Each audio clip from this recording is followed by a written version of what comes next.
Nos encontramos con chicos que se están ofreciendo como voluntarios. Ustedes van al colegio todos, ¿no? Sí, todos. ¿Qué edad tienen vos? 16. ¿Tu nombre? Manrique González Avellaneda. ¿Vos? Boyan Carlos Alberto, 17. ¿Vos? Pino Nicolás, 17. ¿Y vos? Guillermo Boscarelli, 17. ¿Vinieron a ofrecerse como voluntarios para ir a Malvinas? Sí es. ¿Saben realmente qué está pasando allá o lo que puede pasar? Sí, ya sabemos todo. Ya. Estamos informados de todo y tratamos de hacer lo que más podamos con tal de ayudar al país, ¿no? ¿Qué piensan que podrían hacer ustedes allá? Y bueno, primero tratamos de ofrecernos en el frente, pero eso ya es para mayores de 19 para arriba. Y ahora tratamos de, en parte de reservistas administrativos y tratar de hacer lo que podamos. ¿Se lo dijiste a tus padres? Sí, me brindaron todo el apoyo. ¿Vos también? También. ¿Vos también? Amén. ¿Cuánto tiempo se quedarían en Malvinas? Lo que sea necesario. Felicidades. Es clave que nosotros los jóvenes también nos cuidemos. Nadie es más piola por no usar el barbijo en la calle o por ponérselo mal. Los pibes, las pibas, les pibis podemos ser parte de enfrentar esta pandemia, pero no vamos a poder ser protagonistas del mañana si no tenemos un lugar desde ahora. Participando en el presente para construir el futuro que se viene, hoy las juventudes nos hacemos escuchar. Hola, sí, buenas tardes para todos. Mi respeto a la señora que recién acompañé con el acompañante floral de su hermano desaparecido. Lo siento mucho, señora. Me gustaría que en esta plaza de la memoria se recuerde toda la memoria, no parte de la memoria. La señora, con mi mayor respeto a toda la gente desaparecida, tengo que decir que antes del 24 de marzo hubo otra postura en Argentina y era otro el estado que había, donde la subversión, los terroristas, mataron 1.501 personas, tiraron más de 5.000 bombas, hicieron secuestros. Claro, no se quiere escuchar la otra parte de la verdad. Están adoctrinados. No, hay una diferencia abismal. Hay una diferencia abismal. El terrorismo de Estado. ¿Me cortaron el micrófono? Sí, te lo bajaron. ¿Me das el micrófono, por favor?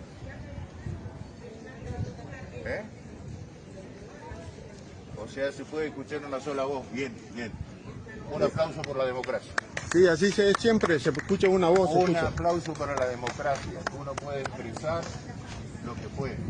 Está negada, la otra parte está negada, de la historia está negada. Quédese tranquilo que está negada. Va a seguir negándose porque es así la cosa. Toda esta gente negó media historia de la Argentina. Todos ellos. Todos los que vemos acá. ¿Te cortaron el micrófono, Rupani? Sí, me cortaron. Esa es la democracia, así es la democracia. Esa es la democracia.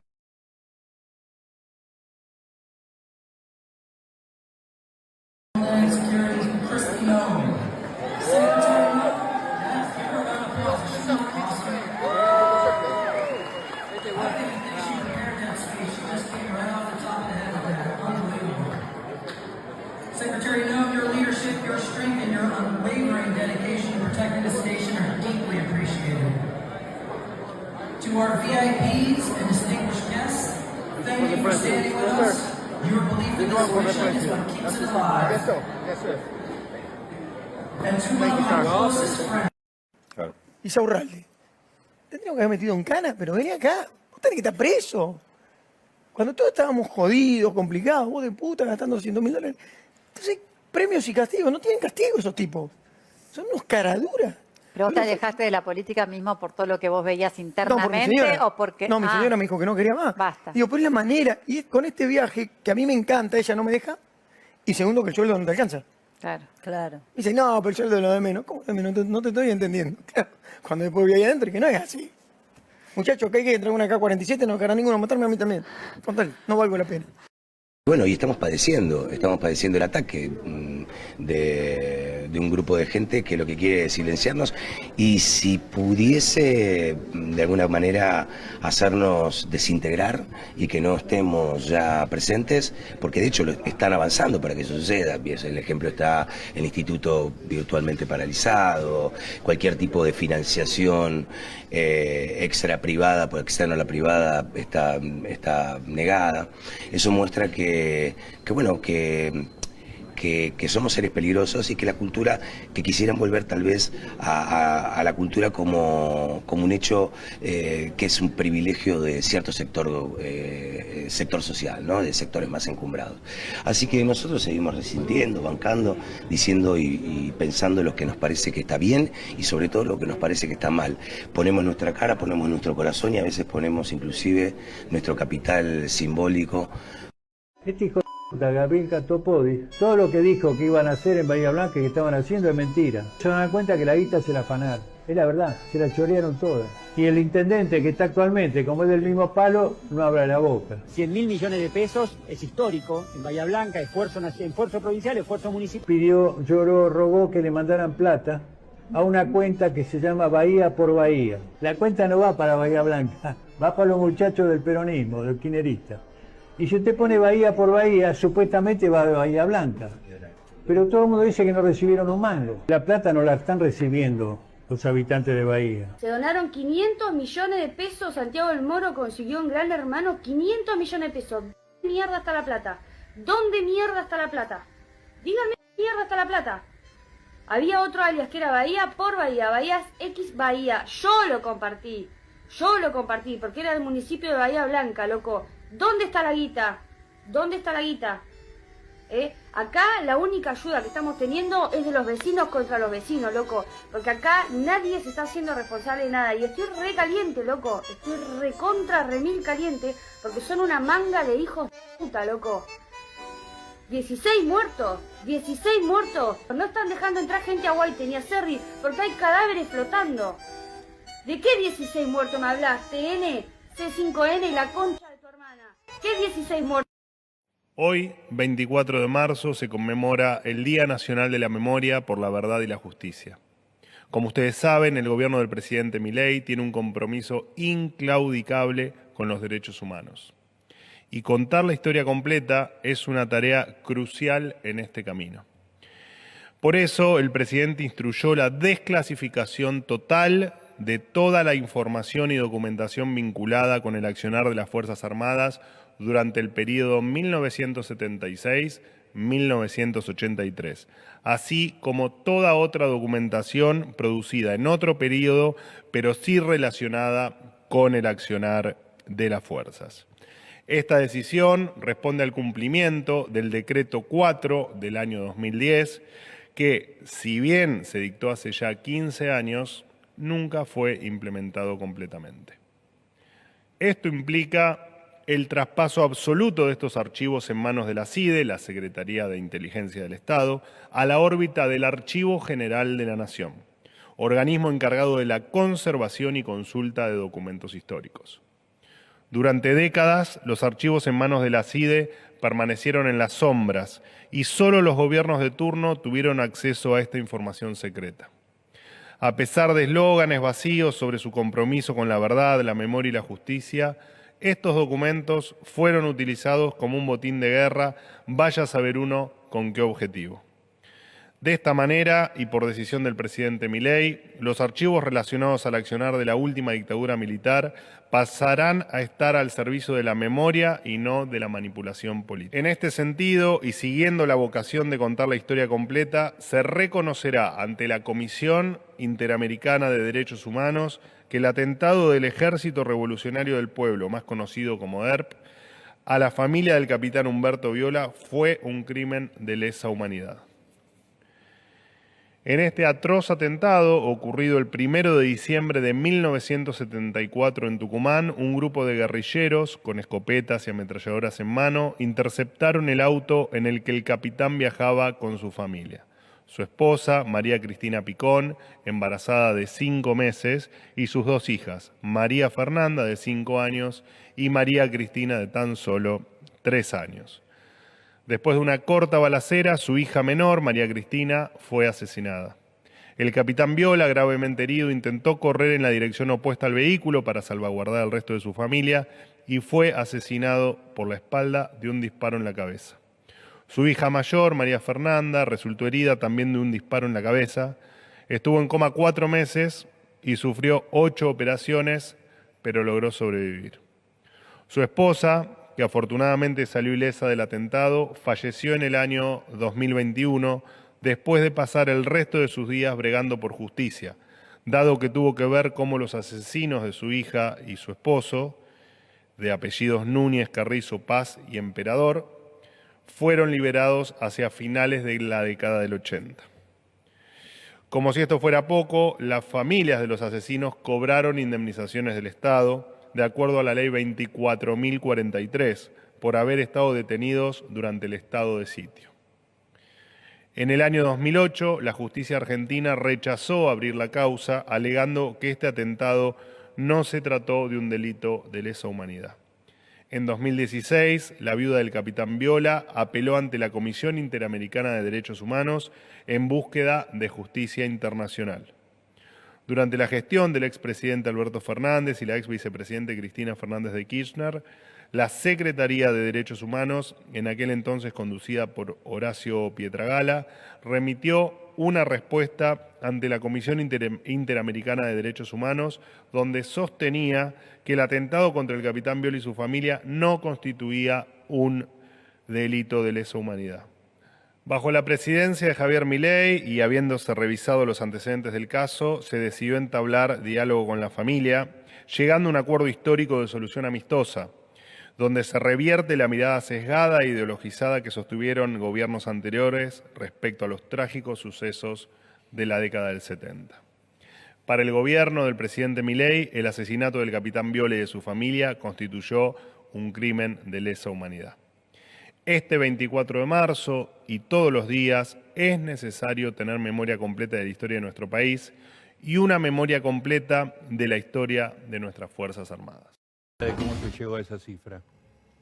Llegaron las madres de Plaza de Mayo a Ámsterdam y en ese momento traían una lista de unos 4.000 y pico de casos de personas desaparecidas y necesitaban dinero para solventar gastos y para tener un lugar propio, una casa propia. Los holandeses, que son gente muy solidaria, estuvieron dispuestos a ayudarla, pero presentaron una lista que, digamos, querían presentar un genocidio. Y los holandeses, Ámsterdam es una ciudad judía, decían, mire, nosotros tuvimos 6 millones de muertos, era un genocidio. Ustedes no pueden venir con este planteo. Lo que hicimos nosotros es aumentar las cifras. Cifras que no existían en los papeles, porque lo que había era eso. ¿Y la cifra cuánto era en ese momento? Más o menos alrededor de 4.800. Nos juntamos, decidimos a ver cómo podíamos levantar las cifras. Del año, se manejaron muchísimas cifras. La mentira era necesaria para conseguir ese dinero. Ese dinero para la madre de los desaparecidos. A nosotros nos parecía justa la causa. Se aprobó 30.000 y quedó 30.000. Fui yo el que dijo 30.000. Pero lo dije... ¿Usted dijo 30.000? Sí, yo fui el que dije 30.000. ¿Usted es yo soy la persona que dijo 30.000 desaparecidos. No, digamos, en ese momento para conseguir el dinero no era una cosa negativa. Lo negativo vino después.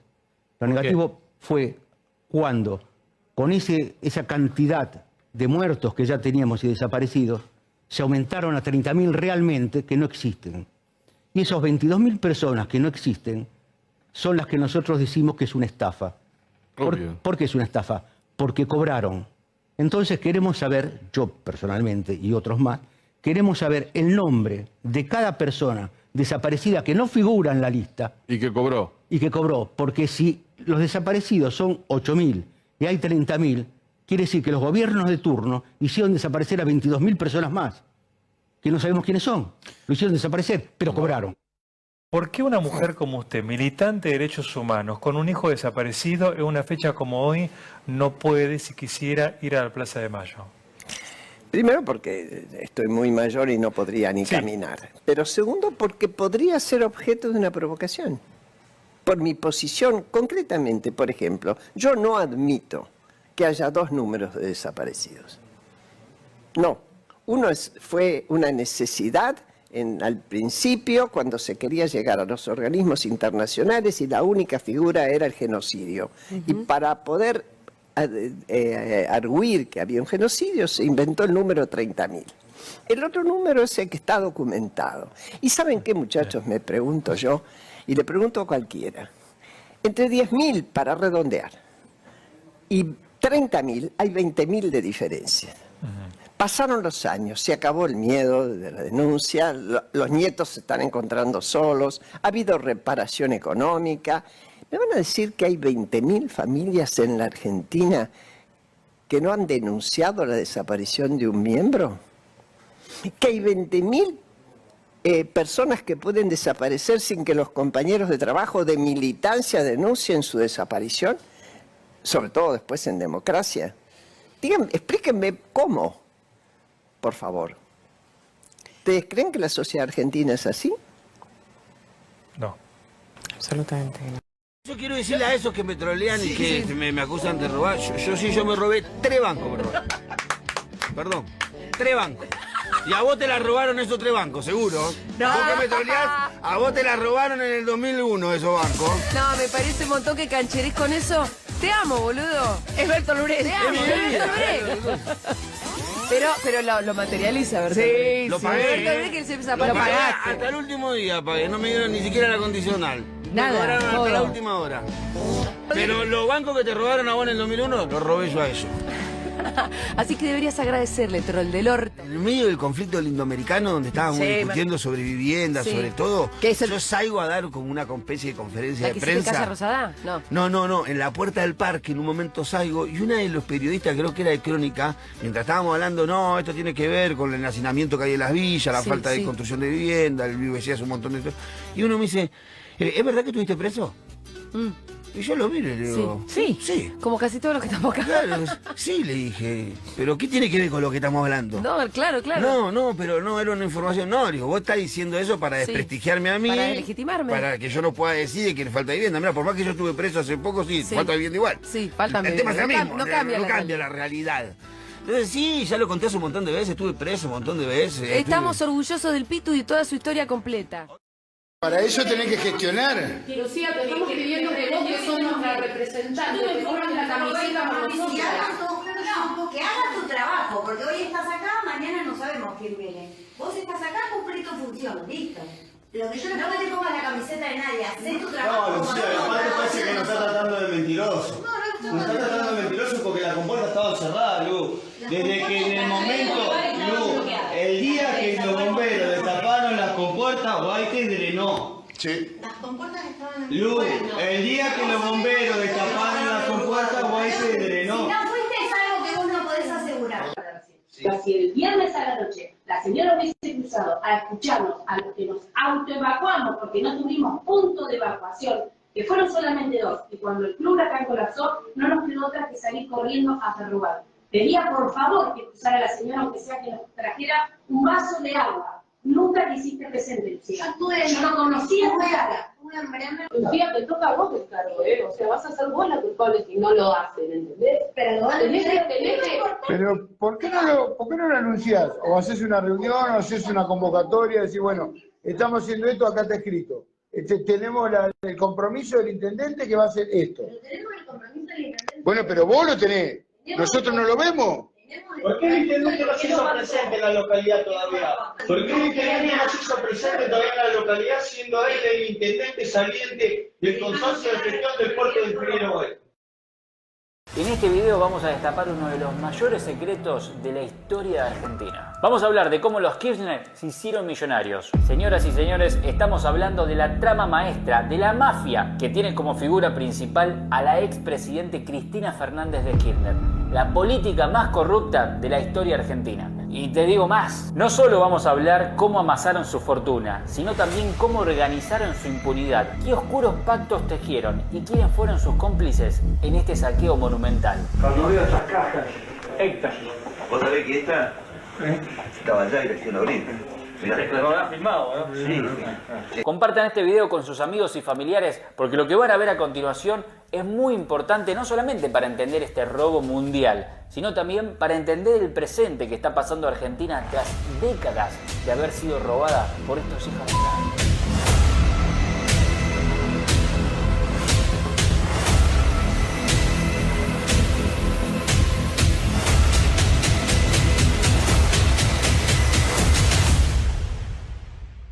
Se ha comprobado que en los últimos años previos a Javier Milei ha existido un proceso sistemático liderado por los kirchneristas que han gobernado el país con el único objetivo de robarse todo lo que tenían a su alcance. Y no se piense que estamos hablando de que se quedaban con algún vuelto. Estamos hablando de miles de millones de dólares que fueron robados tanto en el gobierno de Néstor Kirchner, en realidad antes, ya te voy a contar, en el gobierno de Néstor Kirchner, el de Cristina y también en el gobierno previo al de Milei, que fue el de Alberto Fernández con Cristina Fernández comandando todo como vicepresidenta. Pero vamos al inicio para que entiendas bien todo. ¿Cómo hicieron los Kirchner para ser durante décadas los dueños de Argentina? Néstor y Cristina se conocieron a mediados de los años 70 en la Universidad de Derecho de Buenos Aires. Para resumirlo, luego de que se pusieron en pareja, decidieron mudarse a Río Gallegos, en la provincia de Santa Cruz, para así ejercer como abogados. Tras la vuelta a la democracia en 1983, empezaron a militar en el Partido Peronista. Unos años más tarde, en 1987, Néstor fue elegido intendente de Río Gallegos.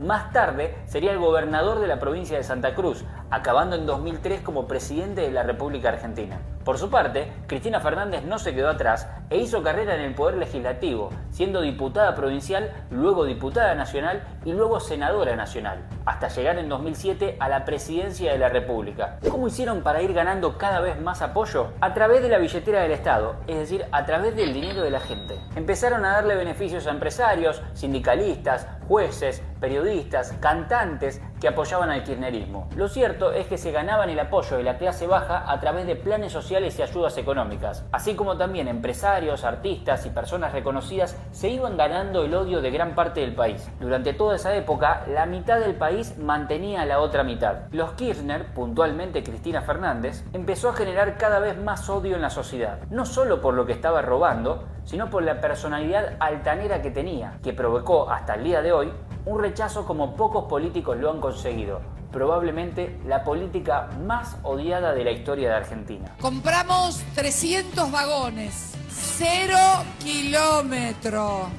Cada uno de estos vagones nos salió $1.090.000. Pero bueno, Pato, contame cómo es que se hicieron millonarios. ¿De qué manera puntualmente robaban? De todas formas. Pero la más alevosa y la más grande, la que más hizo que se llenaran los bolsillos, fue a través de las obras públicas. A esto lo probaron primero en Chiquito, en la provincia de Santa Cruz, donde ellos se fueron, y después lo extendieron a todo el país. ¿Cómo lo hacían? De la siguiente manera. El presidente Kirchner, por medio de su ministro de Planificación e Inversión Pública, Julio De Vido, que dicho sea de paso se mantuvo durante los 12 años que gobernó el matrimonio, se reunía periódicamente con las principales empresas constructoras del país. Luego, cuando había que hacer alguna obra, se iba a un concurso público, pero siempre resultaba ganadora la empresa de ellos, que más tarde te voy a comentar cuál era. A todo esto, previamente ya había arreglado el gobierno para llevarse una parte de la torta y poder presupuestar un número extremadamente mayor de lo que realmente salía esa obra para realizarse. Se calcula que al momento de hacer el presupuesto le redondeaban un 40% más de lo que realmente salía para hacerse esa obra. Es decir, que si una obra pública salía, por ejemplo, 100 millones, le agregaban ampliaciones y la dibujaban como para pasar un presupuesto, siguiendo este ejemplo, de 140 millones de dólares. Y atentos que no termina ahí. Una vez otorgada la obra, la empresa cobraba la primer cuota, que es siempre la que todas las empresas piden como para empezar a construir la obra. Sin embargo, esa primer cuota nunca llegaba a la empresa, sino que iba directamente a los bolsillos de los políticos. En el medio de todo esto, miren la caradura y psicópata de Cristina Fernández lo que salía a decir. Uno de los motores del crecimiento en estos años ha sido, sin lugar a dudas, la construcción, no solamente con la inversión del sector privado, sino el Estado. Pero eso no es todo, eso era solo el inicio. Se ha comprobado también, no hay rumores, se ha comprobado de que el gobierno, durante el proceso de tantas obras que iban haciendo, muchas veces durante las obras, el gobierno le iba haciendo más ampliaciones, más modificaciones, aumentando por 3 el valor inicial que ya estaba aumentado. Es decir, siguiendo con el ejemplo anterior, en una obra que realmente sale para hacer 100 millones de dólares, la terminaban extendiendo a un presupuesto de 300 millones de dólares, de los cuales 2/3, en este ejemplo 200 millones de dólares, iba directamente a los políticos. Y nunca olviden que no estamos hablando de pesos argentinos, que en ese momento no paraban de devaluarse. Estamos hablando de millones de dólares. ¿Y saben qué es lo peor de todo, encima de todo esto? Que en la mayoría de los casos estas obras ni siquiera se terminaban. O sea que robaban todo eso y no es que por lo menos, aunque sea, te dejaban la obra terminada. Era todo show, todo para las cámaras. Pero como dice el dicho, las mentiras tienen patas cortas. Lo que sucedió fue que el chofer que trasladaba al recaudador del gobierno, es decir, el que iba a buscar las coimas, tenía la obsesión de anotar cada viaje, cada parada, cada edificio, el nombre de las personas que iban para la entrega de maletines, incluso las conversaciones que escuchaba durante sus viajes. Absolutamente todo esto quedó registrado en 8 cuadernos. No se sabe bien cuál era el objetivo de esta persona al hacer eso, si era para cubrirse sus espaldas, si era simplemente a modo de entretenimiento o si formaba parte de un sistema de control de ellos. Lo cierto es que en estos 8 cuadernos están anotados todos los detalles que la mafia kirchnerista usaba,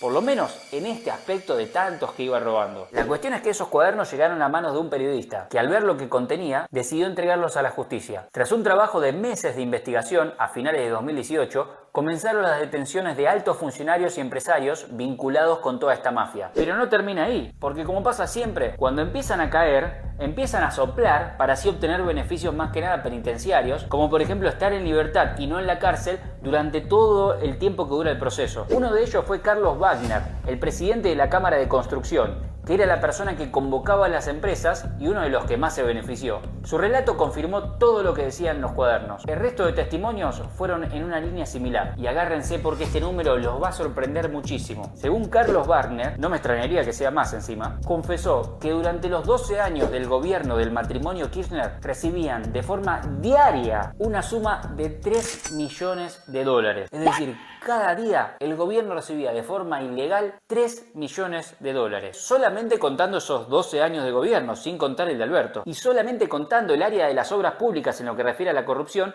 cuando sabemos que han robado también en un montón de otras áreas. Esos 13.000 millones de dólares se los repartieron entre su propio patrimonio personal, que incluye bienes raíces, joyas, entre otras cosas, demás políticos que también tuvieron que pagarle, demás empresarios, artistas, líderes sociales, entre otros. Un caso muy famoso fue el de José López, ex secretario kirchnerista de Obras Públicas, es decir, el que gestionaba toda la trama. En junio de 2016, alertado de que la policía podía allanar su vivienda, no tuvo mejor idea que salir de la casa a las 3 de la madrugada con 9 millones de dólares que tenía en su casa. Recuerden que en todo el dinero que robaban lo tenían que hacer siempre en efectivo. No lo podían hacer online de una transferencia, porque eso dejaba rastros. Es por eso que el dinero debía trasladarse en bolsos. Como los pagos eran recurrentes, le acabo de decir que era cuestión de todos los días, los contadores encargados tenían contabilizados cuántos paquetes entraban en cada bolso, por lo que no contaban los billetes o los fajos, contaban directamente por bolsos. Esa madrugada, José López trató de esconder el dinero en un convento. Tuvo tanta mala suerte que un vecino lo vio y, pensando que era parte de un robo, llamó a la policía.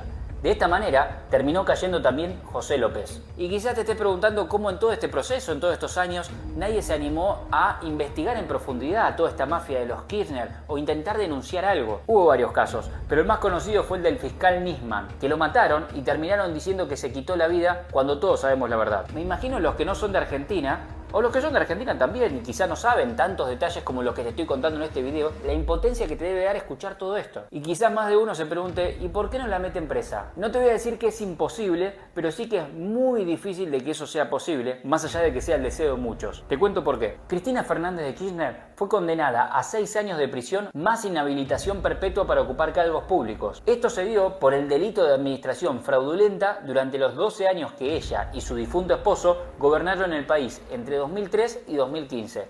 Sin embargo, no solo fue absuelta del cargo, sino que ella siguió siendo la vicepresidenta de la Nación con Alberto Fernández. Como siempre digo, Argentina es un reality show constante internacional. Es el único país donde una persona que está condenada a 6 años de prisión y encima está inhabilitada de por vida a ocupar cargos públicos, no solamente que está suelta, libre como cualquier persona, sino que encima tiene el puesto de ser la presidenta de la Nación en ese momento, que en realidad todos sabemos que era la que realmente gobernaba el país, o sea, era prácticamente la presidenta. Y te estará preguntando por qué digo que hay muy pocas chances de que Cristina en un futuro termine yendo presa. Porque tenían muy bien armado el circo, como hacen los grandes empresarios o multimillonarios que no figuran en los papeles. Es decir, si hay un problema, nunca terminan quedando enganchados. Antes de asumir a la presidencia en 2003, los Kirchner crearon una empresa constructora llamada Austral Construcciones. Esta empresa recibió la mayoría de las obras viales en la provincia de Santa Cruz, donde Néstor Kirchner gobernó antes de llegar a la presidencia. Pusieron al frente de la constructora a un socio comercial y amigo de la familia, Lázaro Báez, quien actuó en todo este tiempo como testaferro. Báez, un ex gerente del Banco de Santa Cruz, supuestamente no tenía experiencia en el rubro de la construcción y los Kirchner fueron acusados de direccionar obras públicas hacia esa empresa. A pesar de la condena, el fallo debe ser ratificado por la Corte Suprema, lo que podría llevar años. También podría presentarse elecciones para un nuevo cargo en los próximos años, lo cual extendería aún más su inmunidad. Vale aclarar que este fue un récord porque es la primera vez en la historia de Argentina que un vicepresidente en funciones es juzgado y es condenado por la justicia. Si tienen en cuenta los 12 años que gobernó el matrimonio Kirchner, más 4 años de Alberto con Cristina, eso da un total de 16 años de decadencia argentina, 16 años de robo desmesurado de los políticos hacia la gente. Imagínense, para llevarlo a la realidad actual, el país que agarró Milei entre toda esta situación. Un país completamente destruido y no solamente hablando de la parte económica, la parte social también. No sabemos si en algún momento tendremos el privilegio de ver a Cristina Fernández presa. Lo dudo mucho. Lo que sí podemos ver es cómo Argentina de a poco comienza a ponerse de pie de la mano de Javier Milei y que cada vez más personas que estaban con la cabeza completamente lavada por el kirchnerismo empiezan a abrir los ojos. También lo bueno es que de a poco va tomando medidas Javier Milei que van depurando un poquito todo ese daño que le han hecho a todos estos gobiernos kirchneristas y de izquierda argentina durante los últimos años. Algunas medidas son polémicas, como la que comenté en este video, donde Javier Milei prohíbe el lenguaje inclusivo en comunicados oficiales. Pero hay mucho más que eso. Si te parece, te veo ahí y seguimos hablando. Ya fuimos, de 8. ¿No? Claro. Sí, igualmente me parece que, no sé, la temporalidad por ahí coincide, pero no lo veo a Donald Trump sumergiéndose en el barro en plena discusión cuando todavía está de por sí una investigación en curso en los Estados Unidos, ¿no? Esto pasa ahora. Mensaje de Donald Trump respaldando al presidente Javier Milei. Esto lo acaba de publicar en @RealDonaldTrump y dice, en inglés, ¿no? Si imprimir dinero puede terminar con la pobreza, imprimir diplomas puede terminar con la estupidez. Adelante usted, señora. Bueno, vamos a repasar la encuesta porque hay mucha gente votando en nuestro Twitter, @Radio10. ¿Cree que el Congreso impulsará el juicio político al presidente Milei? Teníamos dos opciones, por sí o por no. Pica en punta la opción del no, con el 65,8%. Quienes piensan que sí son el 34,2% y ya nos vamos acercando a los 400 votos. Hay mucha gente en el streaming también. Pregunto, si hay algo... Qué bueno. Y Miguel de San Martín me dice, con respecto a la encuesta,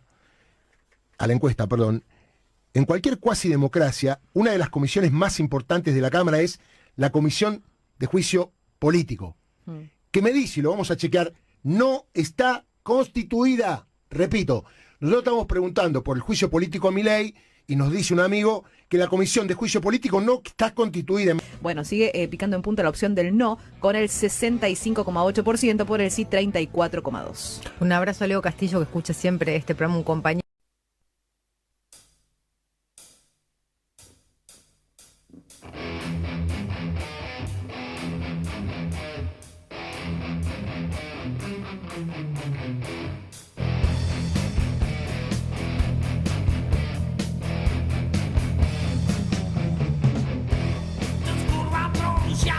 Mis ojos te ven bien, subimos a mi moto, todo se siente bien.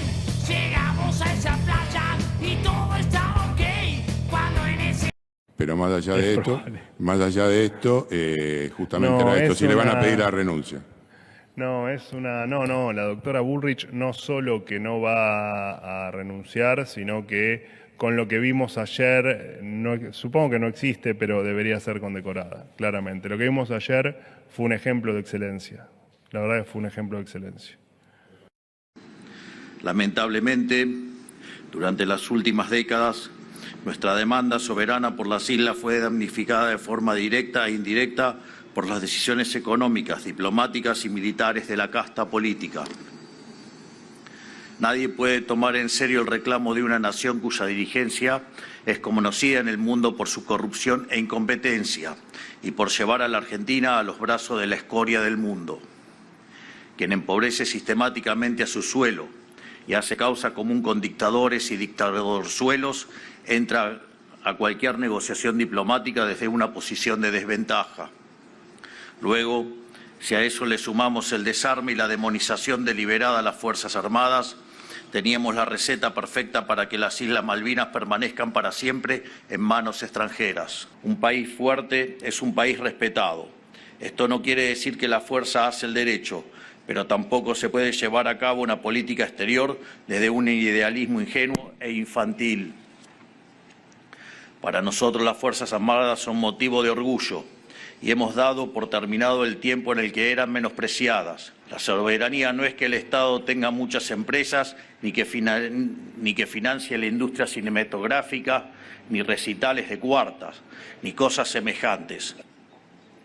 Y si de soberanía sobre las Malvinas se trata, nosotros siempre dejamos claro que el voto más importante de todos es el que se hace con los pies, y anhelamos que los malvinenses decidan algún día votarnos con los pies a nosotros. Por eso buscamos ser una potencia a punto tal que ellos prefieran ser argentinos y ni siquiera haga falta usar la disuasión o el convencimiento para lograrlo. Y por eso mismo emprendimos el camino liberador que estamos transitando, para que Argentina sea el país más libre del mundo y vuelva a tener el PBI per cápita más alto del planeta. Y a todos los ciudadanos del mundo fantaseen con el sueño argentino. Eso es lo que este gobierno entiende por soberanía. Es la vara con la que nos medimos y nos conformamos con menos, y no nos conformamos con menos. En este segundo 2 de abril que me toca como presidente, quiero volver a insistir en nuestro reclamo inclaudicable por las Islas Malvinas, reforzando el compromiso de agotar todos los recursos diplomáticos a nuestro alcance para que vuelvan a manos argentinas. Los gobiernos anteriores le daban el pescado. Ahora nosotros le estamos enseñando cómo pescar. Eso se refiere a nosotros antes le dábamos el trabajo. Ahora nosotros les enseñamos cómo trabajar. Cómo buscar trabajo. ¿Esas charlas tuvieron, Carmen? Sí. Estuvo como 1 hora con él. Tuvieron varias charlas, hablaron de la motosierra. La motosierra era pesada. ¿Qué pasó con la motosierra? ¿Qué te mostraron? Me mostraron la motosierra, la parte que yo no vi cuando entré, o sea, era la parte que cuando yo entré no vi nada, pero cuando miré a la derecha, ahí pum, ahí estaba, como si fuera arte de magia. Hoy, por suerte, hay fuerzas armadas comprometidas con la democracia, fuerzas armadas que dicen han tenido que lamentar durante décadas cargar con el mote de golpistas y encima perdieron una guerra en forma cobarde, porque cuando tuvieron que ir a defender la patria, que era la tarea de ellos, perdieron la guerra en forma cobarde. ¿Por qué? Se habían dedicado tanto a asaltar a las instituciones de la República que cuando tuvieron que demostrar en el campo no supieron qué hacer. Convencieron a la sociedad que ir a la guerra estaba bien y era necesario. 74 días de guerra.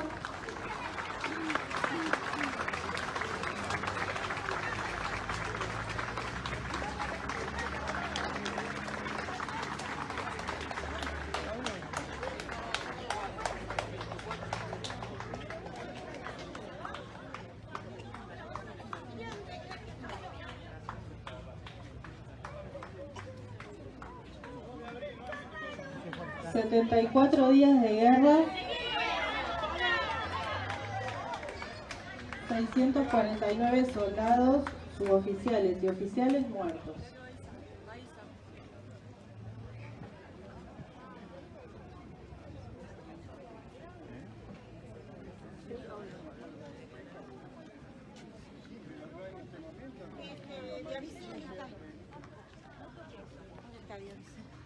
¿Dónde están las banderas? Bueno, puede pensar diferente, es respetable, pero no pensar vaya diferente en un contexto... Bueno, pero hay chicos. Sí, ¿y los chicos tienen que escuchar esto? ¿Continúo?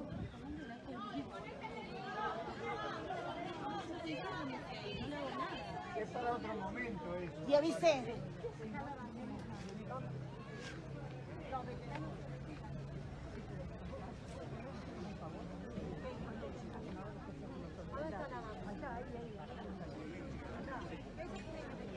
Vuelvo a repetir el comienzo del discurso, es una mirada, ¿no?, sobre la guerra de Malvinas. Soy profesora de historia y bueno, esta es mi...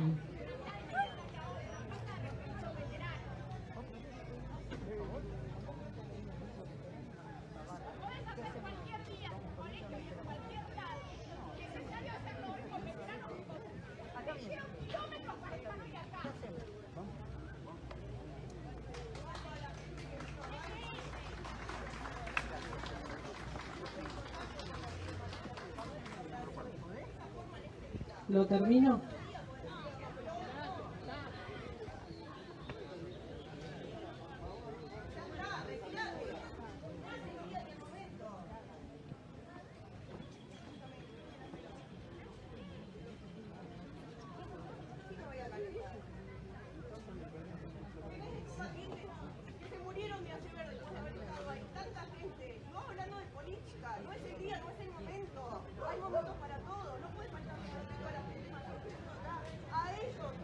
Termino, sí.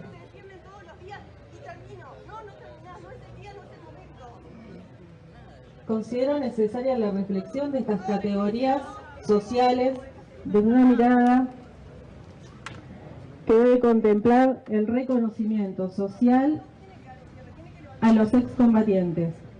Y por eso quiero pedir un fuerte aplauso para ellos.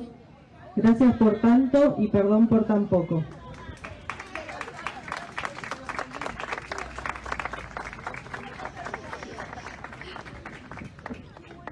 Para finalizar, quisiera referirme a la causa de Malvinas hoy.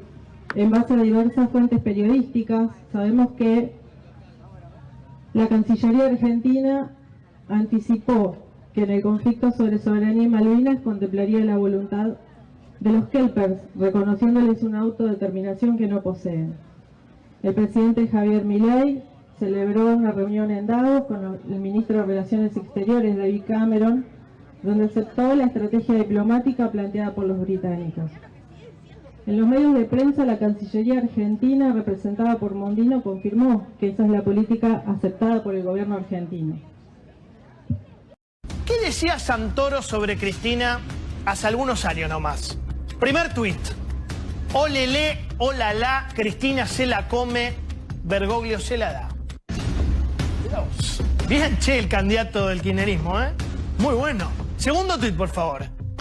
La bala que mató a Mariano Ferreira rozó el corazón de Néstor porque tenía demasiado cerca a los sicarios. ¿Están seguros que es kirchnerista este? Tercer tuit. Raúl, por Alfonsín, está en una bóveda en Recoleta y Néstor en un mausoleo en el sur. La diferencia entre querer ser presidente o un faraón. ¿Qué hace bien Santoro? ¿Hay uno más? Cuarto tuit. Tiene cara de nabo, pero es un criminal frío. Protege a su mujer, pero ya no puede ocultar su delito. La puso en una bolsa en el sótano, Néstor. Bien, ¿eh? Quinto tuit. La Argentina va a salir adelante el día que dejemos de votar al peronismo por lo menos por 2 años. Bueno, él lo dice. ¿Cómo terminó Santoro? Paseando al perro Alberto Fernández, mirá. En vivo sale finalmente. Alberto toca la guitarra en la noche, lee poesía. Bueno, yo lo quiero porque es mi amigo, pero la verdad es que creo que cuando los argentinos y las argentinas lo conozcan, se van a dar cuenta que van a tener un tipo mucho más flexible y mucho más agradable. Él es muy amigo de sus amigos. He sido, Alberto, además de ser presidente de la Nación, somos amigos. Presidente, también tengo una relación, tengo una relación de amigos, no hablo como si fuera el presidente. Pero Santoro, usted era amigo de él. Usted era amigo de él. ¿Qué pasó? O sea, no tenía vínculo. Entiendo que es una situación política y uno la tiene que afrontar, pero entiendo que la gente también se da cuenta cuando uno miente o cuando uno dice la verdad. Acá, sacale al cartelito ese que se vea.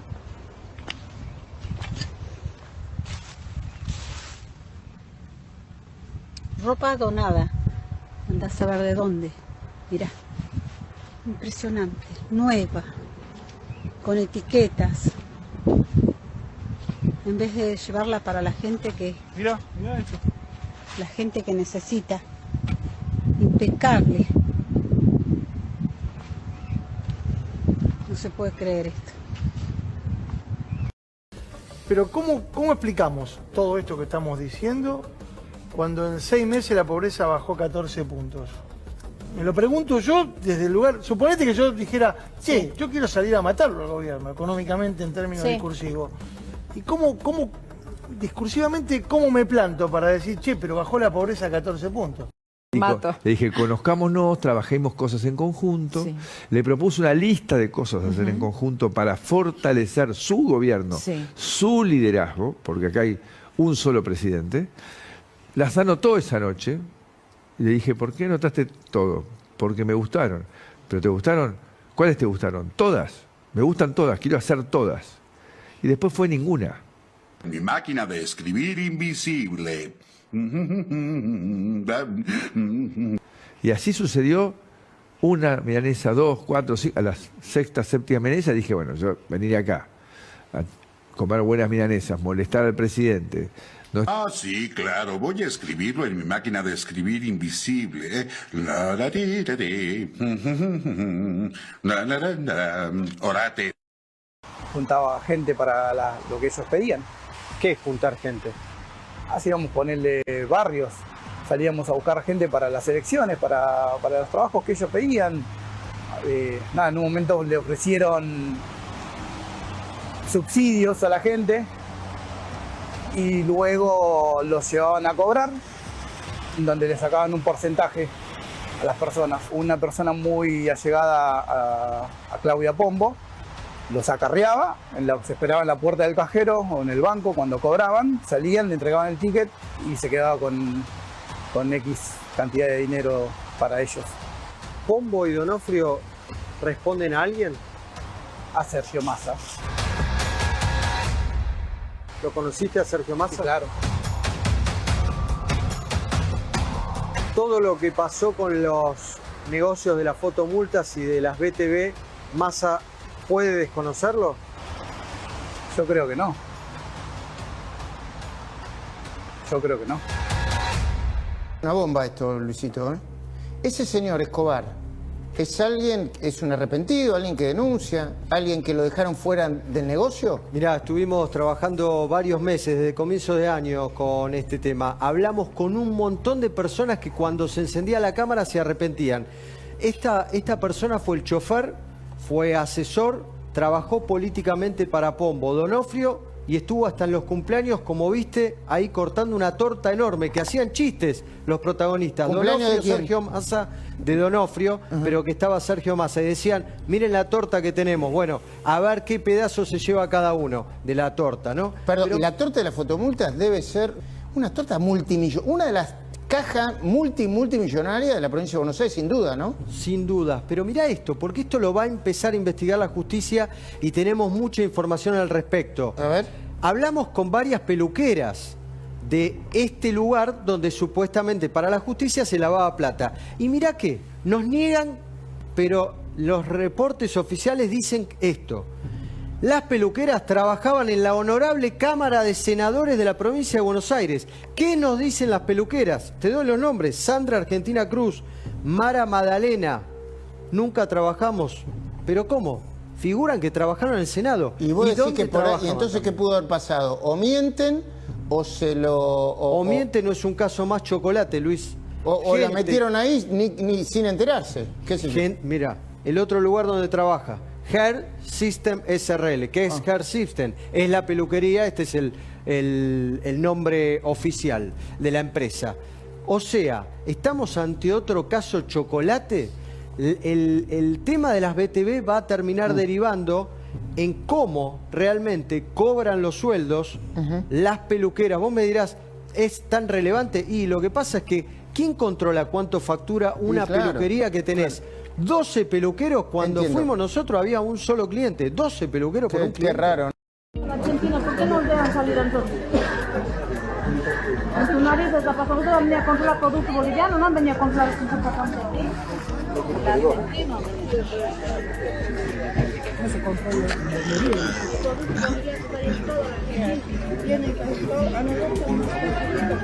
el